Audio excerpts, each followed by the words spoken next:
Hi ළමයි අද නිවාඩු පාඩුවේ ඔන්න ඉතින් අපි නිකන් ඇවිදින්න යනවාද අපි ප්ලෑන් එකක් නැහැ. අපිට හිතුණා නිකන් හුළුමාලේ පොඩි වටයක් ගිහිල්ලා උපදූපයක් හොයලා කොෆි එකක් බීලා පොඩි රෙස්ට් එකක් අරගෙන එන්න ඕනි කියලා. ඉතින් අපිට දවස පුරාම නිවාඩු දවස පුරාම අපේ අපාර්ට්මන්ට් එක ඇතුළේ ඉන්නට වැඩිය ටිකක් ඔළුව නිදහස් වෙන පොඩ්ඩක් එළියට පහළියට බහැලා ග්‍රේලිය වැදිලා නේද හුලන් ටිකක් වද්දගෙන ඇතුළට ආවොත් ඉතින් අර පොඩ්ඩක් මනසට පොඩි නිදහසක් දැනෙනවා කියලා අපිට තේරෙනවනේ නේද?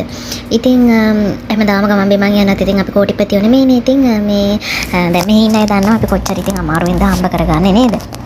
ඉතුරු කරන ගමන් කීයක් හරි කැමති දෙයක් කරන්න වියදම් කළා. මගේ වීඩියෝ බලන අය හැමෝටම මම හැම වෙලේම කියන්නේ ආස දේවල් කරන්න Taman හම්බ කරන විදියට සීමිතව ආස දේවල් කරන්න වෙන් කරන්න කරලා නැති දේවල් වලට වෙන් කරන්න. ඒ වගේම ඉතුරුත් කරන්න. මොකද ඉතුරු කරොත් තමයි ඔයාට දෙයක් හෙට අනිද්දා සහ වාගේ අනාගතය ගැන ඔයාට ප්ලෑන් ගහන්න පුළුවන්. ඔයා යම් කිසි දෙයක් ඔයා හම්බ කරන්න ඉතුරු කරොත් නේ. දැන් හම්බ කරලා ඉතුරු කරොත් නේ ඉතින් මෙච්චර මේ වගේ රටකට ඇවිල්ලා අපි දුක් විඳින්නෙත් මේ හම්බ කරන්නනේ.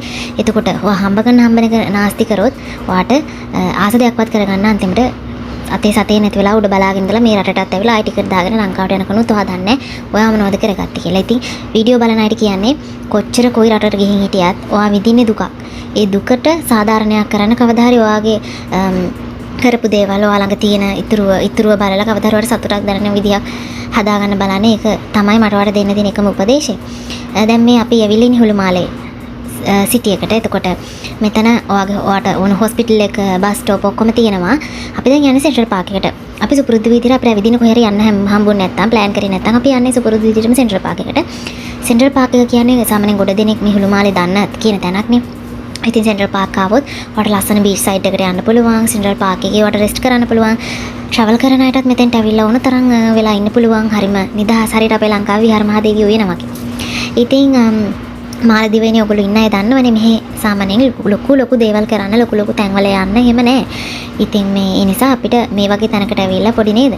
කයියක් ගහගෙන වරුවක් ඉඳලා යන්න තියෙන්නේ. ඒ ටිකත් ඇති ඉතින් නේද අපිට. අපි මෙහි වැඩ ගන්න විදිය දන්නේ අපි විතරනේ. ඉතින් ඒ එළියට බහලා ඉන්න පැය දෙක තුනක් ඔළුව නිදහසේ ඉඳලා ගෙදරට යන්න පුළුවන් නම් ඒක තමයි ඉතින් අපිට වටින්නේ.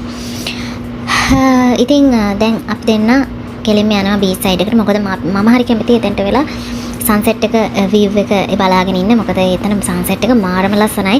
අද අපි හොඳ ටයිම් එක අල්ලලා යන්න ගියා. මෙන්න අපි එතනට යනකොට ඉර බහැලා ගිහිල්ලා පුදුම මේ හදිසියක් එකටත් තිබිලා තියෙන්නේ. කොහොමත් අපි එතනට යනකොට ඉර බහැලා. නම් අපි ඈත තියා දැක්කා මාරම ලස්සනට වීව් එක. හැබැයි අපි මේ ගිහිල්ලා ඉඳගෙන මෙතන ෆොටෝ එකක් ගන්න යනකොට මෙන්න මේක ගිහිල්ලා ඉර. ඉතින් මේ මොකද කරන්නේ මේ පේනවනේ දැන් ඉරක් පේන්නවත් නැහැ. ආවට පස්සේ. ඒ වරත් පුදුම හදිසි තියෙන අපි අද්දි. මේ කොමාරි මෙතනට වෙලා මේ යන්නේ අය දිහා බලාගෙන මේ මුහුද දිහා බලාගෙන යන බෝට්ටු දිහා බලාගෙන අපි ඉතින් රෑ එළි වෙනකන් මෙතන ෆෝන් එක අරගෙන ඕක වීඩියෝ කර හිටියා. මම මේ වීඩියෝ එක YouTube එකට දැම්මේ මේ මුකුත් බෙදා හදාගන්න නෙමෙයි. අතරම මේ මුකුත් ඔයගොල්ලන්ට මේ මුකුත් පෙන්නන්න කියන්නේ මේ මේක නිකන් ෂෙයා කරගන්න. මේ වීව් එක අපි ලංකාවේ දකිනවා. හැබැයි මේ වීව් එක මම අර මට මතක සටහනක් විදියට මට YouTube එකේ දාගන්න ඕන වුණා. ඉතින් ඔයගොල්ලෝ බලලා මොකක් හරි ලස්සනක් වින්දොත් ඒක ඉතින් මට සතුටුයි. මෙතන මේ එහා පැත්තේ එයාපෝට් එක. එතකොට ඔයාලට මෙතන මුහුදු සීමාව. ඒ කියන්නේ මෙතනින් එයාපෝට් එක බලා ගන්නත් පුළුවන්, ප්ලේන් බාන විදිය බලන්නත් පුළුවන්, බෝට්ටු නවත්තන හැටි බෝට්ටු යන විදිය බලා ගන්නත් පුළුවන්. දැන් අපි මගේ වීඩියෝ එකේ ඇති ප්ලේන් එකක් එනවා ලස්සනට. ඒ ෂොට් එකත් මම ගත්තා. මේ ඉතින් උත්තනින්ම බලන්න මේ ප්ලේන් එක මේ බාන විදියත් ලස්සනට පෙන්නනවා. මේ මම දැක්කා. ඉතින් හුළුමාලේ ට්‍රැවල් කරන අයට හුළුමාලේ අනිවාර්යෙන් එන හුළුමාලේ හරි ලස්සනයි. මාලේට වැඩි ඇත්තටම. මාලේ කියන්නේ ගොඩාක් ක්‍රවුඩ් එකක ඉන්න ගොඩාක් නිකන් ඉන්දියාව වගේ පැත්තක්. ඇත්තම කතාව කියන්න බෑ. හුළුමාලේ පොඩ්ඩක් ක්‍රවුඩ් එක අඩුයි. දැන් මේ කාලේ වෙද්දී සම්මේ වැඩි දැන් අවුරුදු 2-3කට කලින් හුළුමාලේ මාරම පීස්ෆුල්. දැන් මේ හුළුමාලේ මේ වෙද්දී නම් පොඩ්ඩක් ක්‍රවුඩ් එක වැඩි වෙමින් පවතිනවා. මොකද ඇපාර්ට්මන්ට් ඔක්කොම ගහලා ඔය ගොඩාක් අයිලන්ඩ් වල ඉන්න අය, ජොබ් කරන අය මේ ඇපාර්ට්මන්ට් වලට තමයි එන්නේ.